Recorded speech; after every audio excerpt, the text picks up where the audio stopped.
Če naj v 60 sekundah strnem, kaj smo naredili na področju zunanje politike, je bila naša glavna usmeritev aktivna diplomacija. Pospešeno smo iskali povezave z vsemi ključnimi strateškimi partnericami. Z Združenimi državami Amerike smo sklenili strateški dialog in tako nadaljevali poglobitev sodelovanja praktično na vseh področjih. Bili smo aktivni z našimi sosedami. Odnosi z sosednjimi državami so na rekordno visoki ravni, tako gospodarsko kot politično. Stkali smo tesne vezi tudi z ostalimi ključnimi partnericami. V 2 letih smo opravili 110 bilateralnih obiskov. 66krat sem šel na obisk k tujemu zunanjemu ministru, 44 zunanjih ministrov je prišlo v Slovenijo.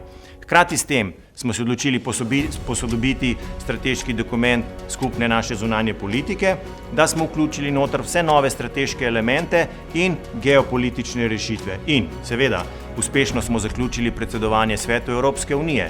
Kar na 21 področjih smo uspeli doseči soglasje z 3 institucijami Evropske unije in doseči napredek na ključnih področjih, ki so pomembne za nas, državljane Evropske unije. V 60 sekundah se ne da povedati več, čeprav smo naredili več, ampak verjamem, da je naloge za naslednji mandat še toliko, da je upravičeno pričakovati naše nadaljnje delo.